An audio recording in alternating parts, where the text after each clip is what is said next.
ಆಚಿ ಮಸಾಲ. ಎಂತ ಅಡಿಗೆಯ ರುಚಿಯಾಗೋ ರಹಸ್ಯವು 20 ರೂಪಾಯಿ. ಸದನ ನಡೀತಿದೆ ಸ್ವಾಮಿ, ಚರ್ಚೆ ಮಾಡೋಕ್ಕೆ ಯಾಕೆ ಬರ್ತಾ ಇಲ್ಲ ಇವರು? ಪಾದಯಾತ್ರೆ ಮಾಡಿ ಬೇಡ ಅಂತ ಇಲ್ಲ, ಚರ್ಚೆ ಯಾಕೆ ಮಾಡ್ತಾ ಇಲ್ಲ? ಎಷ್ಟು ದೊಡ್ಡ ಅವಕಾಶ ಕಳ್ಕೊತಾ ಇದ್ದಾರೆ ಬಿ ಜೆ ಪಿಯವರು ನೋಡಿ ನಮ್ಗೆ ಎಕ್ಸ್ಪೋಸ್ ಮಾಡೋಕ್ಕೆ.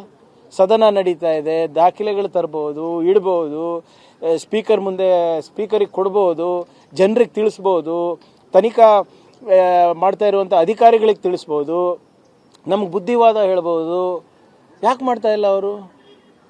ಇಂಥ ಸುವರ್ಣ ಅವಕಾಶ ನಾಗೇಂದ್ರ ಅವರಿಗೆ ಎಕ್ಸ್ಪೋಸ್ ಮಾಡೋಕ್ಕೆ, ಕಾಂಗ್ರೆಸ್ ಪಾರ್ಟಿಗೆ ಎಕ್ಸ್ಪೋಸ್ ಮಾಡೋಕ್ಕೆ ಯಾಕೆ ಮಾಡ್ತಾ ಇಲ್ಲ ಅವರು? ಯಾಕಂದರೆ ಅವ್ರ ಹತ್ರ ಏನೂ ಇಲ್ಲ. 6 ದಿನದಿಂದ ಬರೇ ಕಪ್ಪು ಬಾವುಟ, ಕಪ್ಪು ಬಟ್ಟೆ, ಒದರಾಡೋದು, ಚೀರಾಡೋದು ಅಷ್ಟೇ ನಡೆದಿದೆ ಹೊರತು ಒಂದು ಪೇಪರ್ ಸದನಕ್ಕೆ ಕೊಟ್ಟಿದ್ದಾರಾ? ನಿಮಗೆ ಕೊಟ್ಟಿದ್ದಾರಾ? ಅಥವಾ ಯಾವುದಾದ್ರೂ ತನಿಖಾ ಸಂಸ್ಥೆ ಕೊಟ್ಟಿದ್ದಾರಾ? ನಥಿಂಗ್. ಅವರವರ ನಾಯಕತ್ವವನ್ನು ಉಳಿಸ್ಕೊಳ್ಳಿಕ್ಕೆ ಹೋರಾಟ ಇರೋದು ಹೊರತು ಇದರಲ್ಲಿ ಯಾವುದೇ ಸತ್ಯಾಂಶ ಕಾಣಿಸ್ತಾ ಇಲ್ಲ ನಮಗೆ. ವಿಜೇಂದ್ರ ಅವರು ಬಿ ಜೆ ಪಿ ರಾಜ್ಯಾಧ್ಯಕ್ಷರಾಗಿ ಉಳಿಯೋ ಹೋರಾಟ ಇದು. ಅಶೋಕ್ ಅಣ್ಣ ಅವರು ವಿರೋಧ ಪಕ್ಷದ ಹೋರಾಟ ಅವ್ರದ್ದು.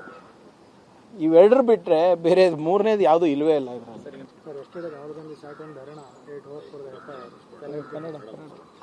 ಸರಿ, ಶಿವಶಂಕರಪ್ಪ ಸಾವ್ಕಾರ ಅವರ ವಿಚಾರವಾಗಿ ನಿನ್ನೆ ಕ್ಯಾಬಿನೆಟ್ನಲ್ಲಿ ತೀರ್ಮಾನ ಇಲ್ಲ, ಈಗಾಗಲೇ ತಮಗೆ ಗೊತ್ತಿರೋ ಹಾಗೆ ಅವರಿಗೆ ಮಾನ್ಯ ರಾಜ್ಯಪಾಲರು ಅವರಿಗೆ ವಜಾಗೊಳಿಸಿದರು. ಅದ್ರ ವಿರುದ್ಧವಾಗಿ ಹೈಕೋರ್ಟಿಗೆ ಹೋಗಿದ್ರು. ಹೈಕೋರ್ಟ್ ಅವರು ಕ್ಯಾಬಿನೆಟ್ ಅನ್ನೋ ಸಲಹೆ, ಅಭಿಪ್ರಾಯ, ಏಡ್ ಆ್ಯಂಡ್ ಅಡ್ವೈಸ್ ಪಡೆದ್ಬಿಟ್ಟು ನೀವು ತೀರ್ಮಾನ ತಗೊಳ್ಳಿ ಅಂತ ಹೇಳಿದ್ದಾರೆ.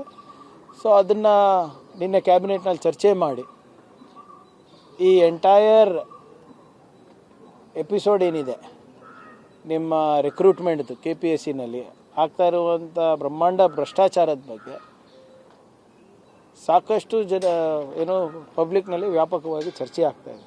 ಮಕ್ಕಳ ಭವಿಷ್ಯದ ಜೊತೆ ಚೆಲ್ಲಾಟ ಆಡಿರೋದಂತೂ ನಿಜ. ಇದರಲ್ಲಿ BJPಯವ್ರ ಪಾಲೆಷ್ಟು, KPSC ಅಧ್ಯಕ್ಷರ ಪಾಲೆಷ್ಟು, ಇವೆಲ್ಲನೂ ಕೂಡ ಜನರು ಕೇಳ್ತಾ ಇದ್ದಾರೆ.